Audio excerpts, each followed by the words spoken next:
We made it. We made it to the new channel, Daniel. We definitely did. But we did not start the timer. All right, yeah. It's all very official here. We're Yes, hello. And this is Ignite week. Microsoft Ignite is happening this week. So we are on our new channel and we're doing it the week of Microsoft Ignite and the North American Collaboration Summit, which is where I'm going to be in person in Branson, Missouri. What do you think's going to happen at Ignite? It's a hybrid event. yep. They initially said I was told numbers that I don't think I'm supposed to tell. So they said this many people were going to be in person, Mm. and everybody else is. And then after they did registrations for I don't know a week or two, they said, "Oh, we can add more." I don't know how many more, but or maybe it's just that. They found more seats to hire. Hmm. Uh, ooh. Um, what are your thoughts on it on Microsoft I Ignite? am interested to see how hybrid Ignite plays out because in the past they have um, live stream sessions from session rooms. They've had a few that have been set up that way, and it's been a bit of a mess, as people Yeah. tried to attend. But I think what's playing to their advantage, to Microsoft's advantage, is there's still going to be pre-recorded content, so you're still going to get Yep. access to that. There will be the key kind of sessions that are played out live, and they also have pre-recorded content in them. Mhm. Um, and there's been a lot of lessons learned from being virtual for the last few years. Yeah, I think they have learned a lot. What will be interesting, just the logistics of it all. Of Mm. do they have enough band? I'm just wondering how much bandwidth have they had to like hire more bandwidth into the conference center to be able to stream that stuff live? Are they doing like microwave towers, beaming it to somewhere else to? I mean, that's a thing, people. Yeah. What are they doing to increase? I'm wondering if the convention hall has the bandwidth that is needed. But so I think it's going to be interesting. You're right as far as the hybrid and the experience there. Um, I think some people watching it will get some FOMO of, Some or people. yeah, probably most people will be like, "Oh, I wish I was there." Um, so, but yeah, I mean, it's going to be interesting. There's going to be some announcements. We know that, so we want people to pay attention. But I think it's going to be an interesting event. Yeah, I will play through my schedule of double booked, triple booked sessions and play that game again. Mhm. I know that we're at time and ready to Mhm. go live, but looking forward also to doing what we've often done throughout the years, which is joined a virtual call, had a bit of a virtual watch party, and jumped Mhm. on with some friends and passed comment. That's the way that we create that virtual connection experience. Whoever can Mhm. make it can make it. So I'm Indeed. hoping that most of you out there manage to have that experience too if you're joining remotely. Mhm. But Daniel, we're at time, our first show on our new Let's channel. let's roll Let's it. do it.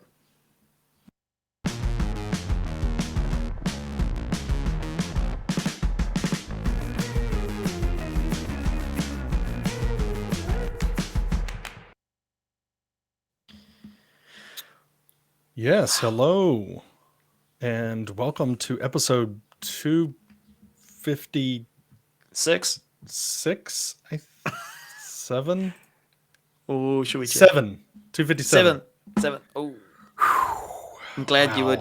just corrected by someone in the chat. Yeah. So thank you so much, everyone, for joining and watching. Those on the audio, thank you so much for listening. We are on our new channel, YouTube channel, at youtube.com/365MCS. And that reminds me, everyone, please give us the thumbs up. We're doing the, every time you watch the show, please give us a thumbs up. That helps the algorithms to push it to people so that others can see it as well. And make sure you're subscribed and you click the little bell so you get the notifications of when we go live and when we do video. Make sure you're following us on all the socials at 365MCS on the Twitter and the LinkedIn and the Insta and all of them. So TikTok. yeah, make sure you You've follow been us. having fun with that, Daniel. That's been Yeah, and been we'll have interesting. some more fun too. Yeah, with that, especially with some of the other content that we'll be start to produce here on this channel. And I'd love to have you come along. So make sure you follow us on the socials. Yeah. Okay. So Yeah. this week, yes, we have much coming from Microsoft Ignite, and like if I cast our mind back, Daniel, to even the last time that we were able to do this in person at 2019 Ignite, that we were able to meet with the team that managed the message center, the features, the capabilities, and we would often try and cover the number of announcements that get dropped into the message center during Ignite. And I Yeah. think just over the few years or so, that that cadence has changed where you've got like the events sessions are being sorted and sometimes are still changing right up to the minute before they actually get broadcast live. Yeah. That there's been less of a focus about lining up messages that kind of Yeah. equate to announcements. I, I agree with you. There's still going to be a lot of blog posts, right? Mm-hmm. If you're following on tech community, you're going to see a lot of blog posts posted on Tuesday in the US, Tuesday and Wednesday, right? Um, is it that Wednesday or Thursday? Anyway, during Ignite, you're going to see a lot of blog posts that are happening and with a lot of information. You still are, but I think you're right that the cadence is a little bit different, has changed. It was, everything led up to Ignite for the most part. For those that were in the SharePoint or collaboration world, there was another conference that at kind of the opposite timing in the spring. Same thing. There was kind of announcements at both, but Ignite was that big announcement, everything Mm. holding back, and but so it has changed a little bit. Mm-hmm. So, reason I bring that up is that this week is very slim in terms of Mm, announcements, though indeed. there is one which we do want to definitely talk about in terms of change management. Yeah, But for sure. we don't expect to see um, too much drop in the message center during Ignite because, as Daniel said, it comes out as a blog post. And I think these days, too, we don't see a lot go live around Ignite time where, oh, we've That's got right. this new feature that's just been talked about and you can go to the portal and see it. Um, we can be hopeful, but I am sure there going to be some things that are on public preview, things that come at public preview or are announced as a public preview that will be happening soon mm, at Ignite. So I'm sure there's some of those. So we may get some in the message center saying, here's how you turn on public preview or something like that. But, for the most part, we're talking about items that come into your environment, soon ish, right? And so a lot of those blog posts are going to be talking about, if you just look historically, most of the things that are officially announced at Ignite are months away, right? yeah, yeah, Maybe even, um, you a know, year away. well, we have had some that have Uh, been announced that took Something in mind. almost a couple years to actually happen. Um, but some of the things that are announced may be like first of next year, calendar year coming. So Yeah. anyway, we'll get to them as they roll out. So, Yeah. but we do have Patience, one man. Patience. patient. Come on, Daryl, get some patience. Sure. We do have one though that is um, pretty. It snuck up on us here a little bit in Yeah. some ways, and I think it's going to be very important for organizations to be mindful of and start communicating to their users. Yeah. And the interesting thing, Daniel, isn't it that it's in your tenant? but not in mine. There's only a Yeah, few of those that happen these days.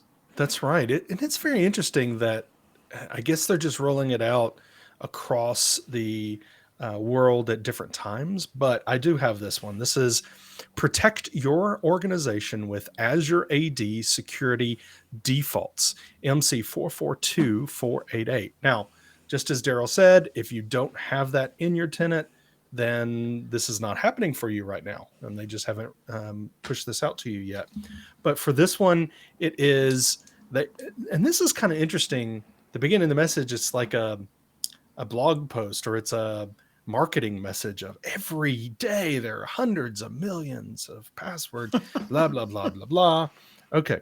So this is about enabling security defaults. Multi-factor really is what this is about, enabling for organizations. So starting October 17th, and that's the first clue or the first bit where we're like, wait a minute, what? Because you'll notice it says October 5th is when this was published. So October 17th, which is by my calculations, 12 days after it was first published. Now, my math may be wrong, but that's my calculation. They're going to start enabling security defaults for your organization. What does this mean, Daniel? I'm so glad you asked. What will happen is when a user logs in using their Azure AD account. Now, that's the account you use whenever you log into, yes, the Azure portal, but also Microsoft 365, right? So when you log in via a web browser, that is important to note, not through like an Office app on your desktop, then you're going to be prompted as a user, no matter if you're a user or an admin, to set this up to enable security defaults. Okay. If you are a global administrator, then it is going to prompt you to set this up, which will include you need to set up multi-factor through, and this is talking about the Microsoft Authenticator app, and make you provide a phone number as a second way of getting text or calls if, for instance, you don't have an Authenticator app at the time. If, making sure there's multiple ways for you to log into your account. Now, let me take a step back and say, if you've already done this for your organization, then you don't need to worry about any of this, right? That you've already gone through this. But for those organizations that have not enabled it, this is what's going to happen. Okay. So if you've already set up, a lot of organizations have already set up, for instance, their global admins have already had to do this, right? Because you could say that all my administrators, I force this. But then, so if you haven't set this up already, if you're a normal user, then you're going to get prompted to install to use the Microsoft Authenticator app for multi-factor authentication. Now, you can put this off for 14 days, but if you don't enable, if you don't, is what this message says, when you don't interact with that message that it's going to present to the user, then the defaults will be enabled after 14 days. So they're forcing this on you. Darrell, let me say this, okay? I want to be very, very clear. This is a good thing. Every organization needs multi-factor authentication turned on for all their users, not just their admins, because it doesn't matter if you're an admin or not. There could be things that have security problems, but also issues for you, maybe for your clients or those that you work with, other organizations, phishing and all this stuff, right? So it doesn't matter if you're an admin or not. So this is a good thing. However, I have a problem with not only the timing of this. October 5th to 17th, we have 12 days before these messages start popping up for our users, our end users.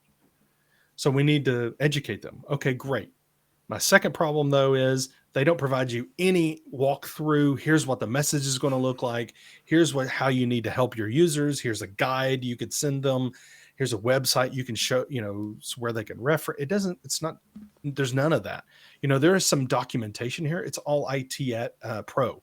It's how do you enable this in Azure right now if you wanted to do it before we're forcing it. So those are my problems, Darrell.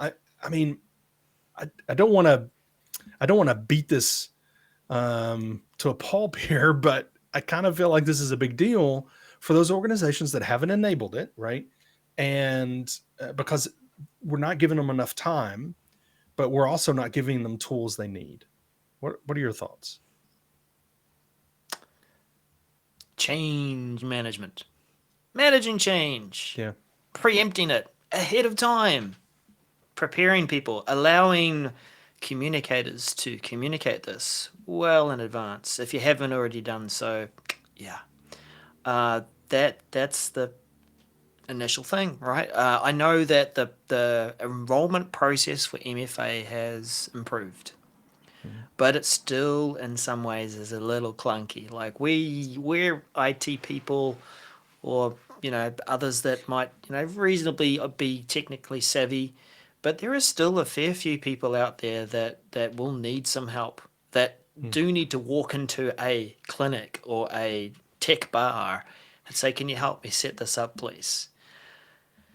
Maybe I'm making more of it than I should, but this could be interesting. Now, there's all sorts of scenarios where there are, frontline workers that maybe they are, signing in without MFA, but they've now expected to put a piece of software on their phones and maybe use their mobiles as a backup number, and whether or not texts are being charged. There's all sorts of scenarios there which uh, take time to communicate it to. And what happens Uh, when you switch phones? Like if you yeah. switch carriers and you get a new phone, how do you get the Authenticator app on there to connect with your, et cetera, et cetera? I mean, Mm, there's you're right. There's scenarios here that have to be well documented for end users.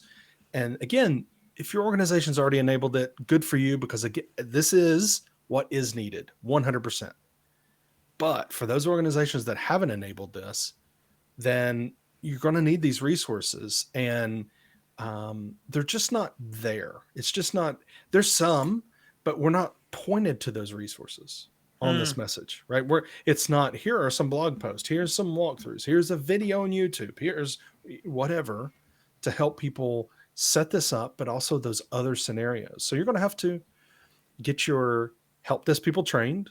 How do we help them over Teams, for instance? They have to share their screen, show us the thing, show us their phone, with a camera.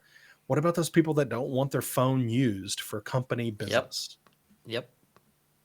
What Yeah. what is our scenario here? What Yeah. Well, um where, where we've faced it, um, usually we guide them towards the option to receive a phone call, and then, you know, that way you can yeah, at least receive a message, and that covers people who also don't have smartphones. There yeah. are still dumb phones out there, but yeah, lots of different scenarios that as consultants we've guided our clients through when they've had to face it. But the point is, there's been time to prepare them for this, Yeah. and in this case, I want to know, Daniel, like, it's thinking of it now, the timing of this and the proximity to exchange changing from basic authentication to modern authentication. It's like, hey, I know that there's a correlation maybe that now Yeah, I all of don't a know. sudden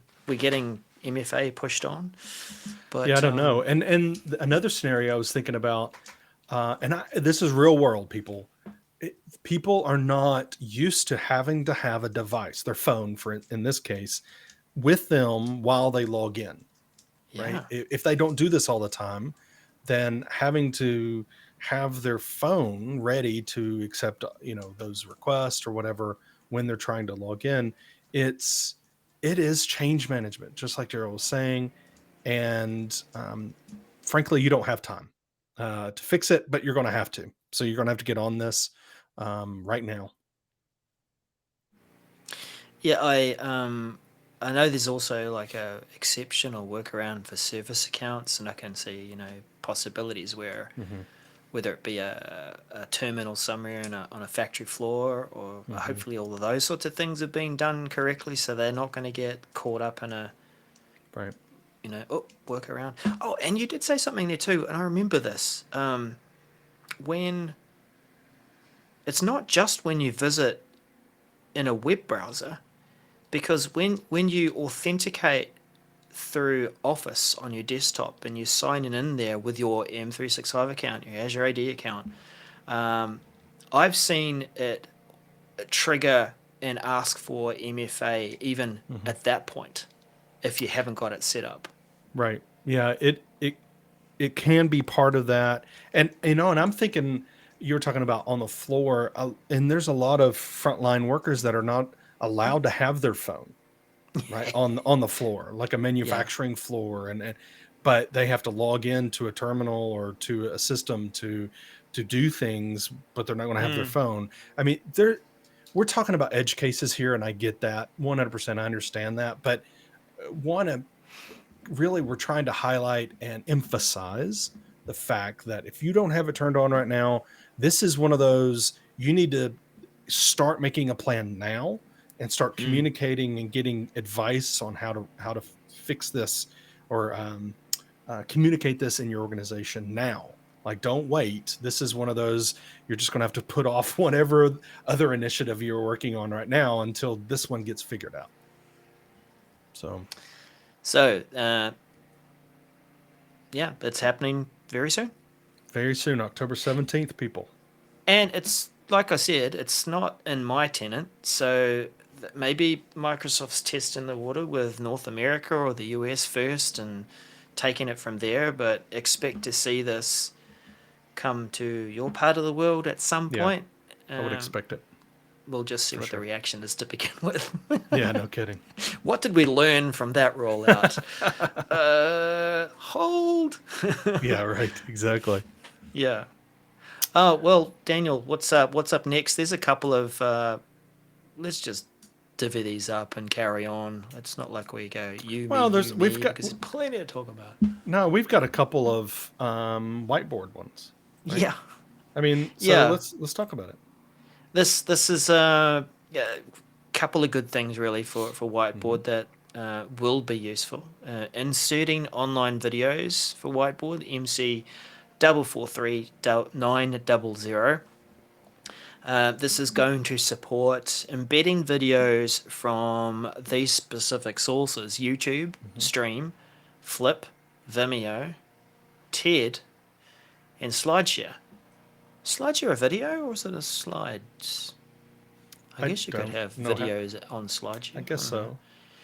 But yeah, look, there's a reason that they have specific sources. We sort of saw the same dynamic with what was embeddable within OneNote. It's also about, sharing a whiteboard and embedded content from a trusted source. Otherwise, it could be used as a way to spread viruses, right? Among other things. But yeah, those are commonly used sources. Good to see Stream, your own source of videos within your own organization. Right. This is going to be rolling out what is it, to Whiteboard Web, Teams, and Windows app. So not Whiteboard Mobile, but the other three scenarios that are well covered. Early October and expect to be completed mid to late October. So some of you might be seeing this already in your Whiteboard experience. The interesting thing with this feature, Daniel, is you have to turn something on to make it possible, and it's like it's a generic setting that controls a number of different customization experiences. So there's details there about how to enable it in config.office.com, and it's in policy management. But yeah, do you see this being a useful feature? Well, I think so.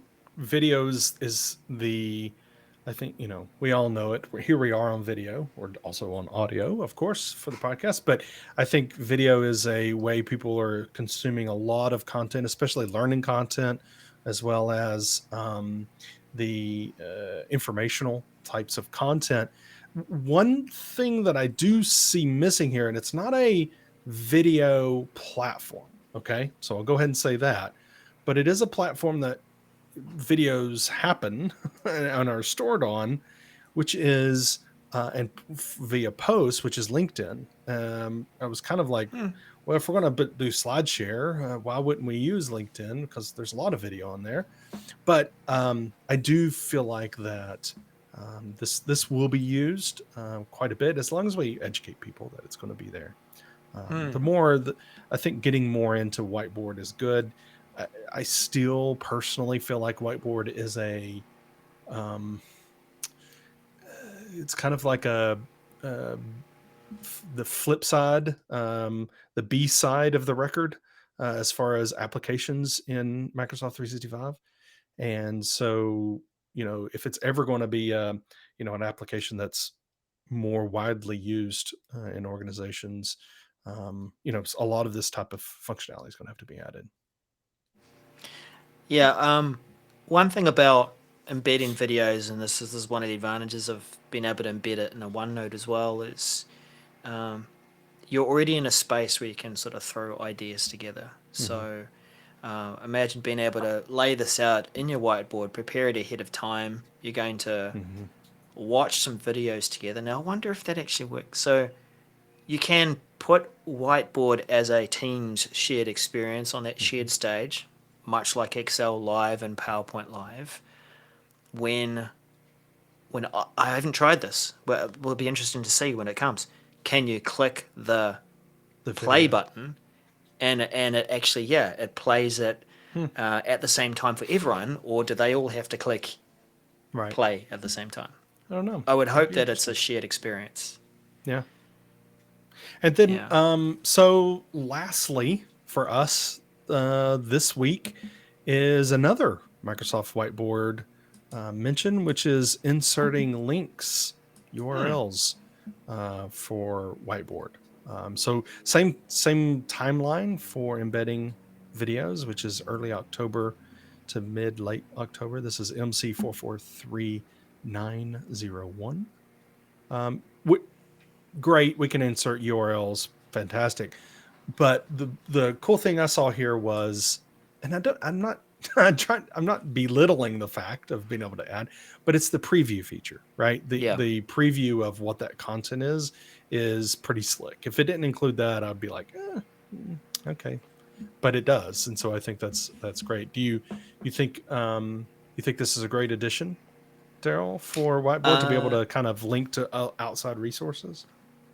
yeah.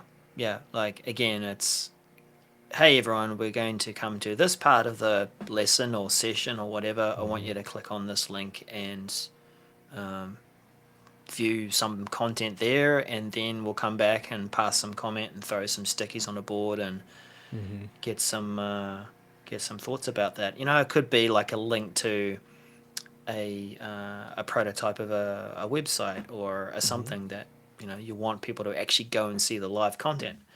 Um, It could be a I link find to a quiz. It could be a link mhm, to um, form. a a form, or but it could also link to an information. Maybe you're giving a training or class, maybe Hmm. classroom. Whiteboard is used in the classroom. A link to an article, or a link to lots of different resources to be used there. So I think Hmm. that would be great. Yeah, we've seen varying successful implementations of Rich Preview. Some Mhm. that are useful, some Right. that grab an image that probably you wanted more control over which image Right. it grabbed for your Rich Preview. Yep. And I find that with video thumbnails, if you haven't deliberately put Mhm. something in there, it will grab a frame where it's usually, Right. Where you're and someone it will looks complain, weird. right? Yeah. Yeah. Especially if it's like the link to a town hall recording video of your CEO, and they're like partway through saying a word, and they're like, oh, and they look like they've just been off the sauce or something. Uh, change that. I can't. We'll take it Right. down. Okay. Yes. Nice. But I think this is good. We're seeing obviously richer content coming into Whiteboard, which I think has been needed. So this is good. Yep. Yep. Yep. More. Bring it on for Whiteboard. Right. Okay, well that is Whiteboard. That is the show. How did we stretch those 3 messages? I don't know, but we did it. Well, the first one Yeah. was we talked a bit, and I Oh told yeah. Darrell, I was like, I can talk about this for 15 or 20 minutes about enabling those defaults. So for security. So anyway. Yeah. Yep. But yeah, good to see. And look, good to see you all here on the new channel. You found us. And do all the things that Daniel said at the top of the show. Like Yes. subscribe, 365 MCS, different social platforms. Share us. Share this video out, peeps. Just copy and paste the link, send it out so others can find us. Put it on the social and make sure you tag us, and we will amplify you. We will retweet and reshare and like and all that wonderful stuff of the content you post. Yeah. So enjoy the week. Enjoy Microsoft Ignite, or if you're not watching it, the news that comes out of it, and let us know what you think there. We will be coming back to you with some thoughts around that.